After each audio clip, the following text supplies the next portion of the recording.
অনেক মানুষ দেখবেন প্রশ্ন করে মালাকুল মউত একসাথে এতগুলা মানুষের জান কিভাবে কবজ করে, প্রশ্ন করে না? এখানে 10 জন, ওইখানে 10 জন, আমেরিকা 50 জন, বাংলাদেশে 100 জন, এক এট এ টাইম মানুষ মারা যায়।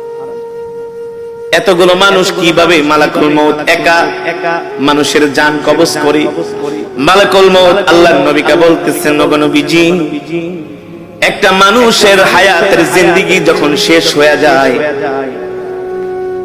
আল্লাহ তাআলার আরশে আজিমে একটা গাছ আছে, ওই গাছের সাথে এক পাতা আছে, প্রত্যেকটা পাতায় পাতায় এক একটা মানুষের হায়াতের জিন্দেগি লেখা থাকে।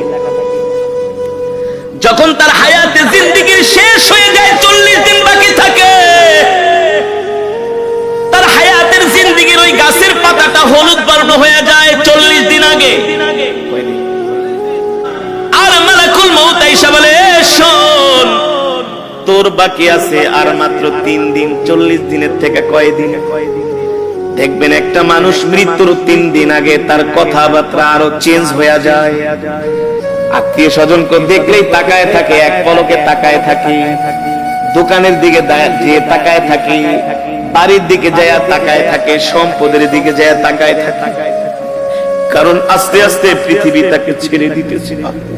আল্লাহ আল্লাহ, মালাকুল মউত আইসা বলে, তুই এখনো কি তওবা করস নাই? তোর মাত্র আর 3 দিন বাকি আছে। এই 3 দিনের বেশি আর দুনিয়াতে থাকতে পারবি না। তুই তোর গুনার জন্য আল্লাহর কাছে ক্ষমা চা।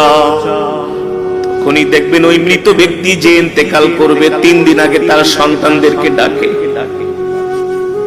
কথার মধ্যে একটা পরিবর্তন, আবেগী কথাবার্তা বলে, বাবা রে, আমি যদি চলে যাই, তোর মাকে দেখা রাখিস, তোর ছোট বোনটারে দেখা রাখিস, আমি যদি মারা যাই, আমার ছোট ছেলেটারে তোরা কষ্ট দিস না। বলে কি বলে না?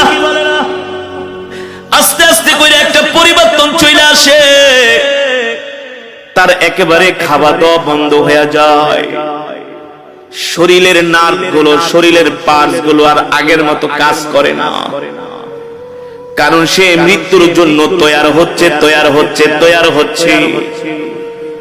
যখন তার হায়াতের জিন্দেগির পাতাটা একেবারে হলুদ বর্ণ হয়ে যায়, আর মালাকুল মউত আইসা তার সামনে হাজির হয়ে যায়। এবার আল্লাহর নবী জিজ্ঞেস করে, মালাকুল মউত, আপনি এতগুলো মানুষের জান কিভাবে কবজ করেন? মালাকুল মউত বলে, গো আল্লাহর নবী, আপনার সামনে যদি একটা পেয়ালা থাকে, আর ওই পেয়ালার মধ্যে যদি হাজার হাজার পিঁপড়া থাকে, আপনি চাইলে একটা পিঁপড়াও মারতে পারবেন, চাইলে 100 পিঁপড়াও একসাথে মারতে পারবেন না?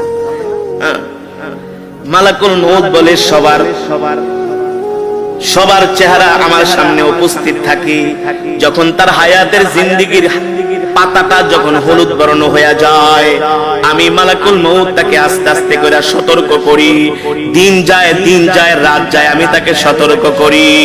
যখন তার একেবারে হায়াতের জিন্দেগির পাতাটা আস্তে করে জমিন থেকে, আস্তে করে গাছ থেকে খসে জমিনের দিকে আসে, তখন আমি মালাকুল মউত তার জান কবজ করার জন্য তার বাড়িতে হাজির হই।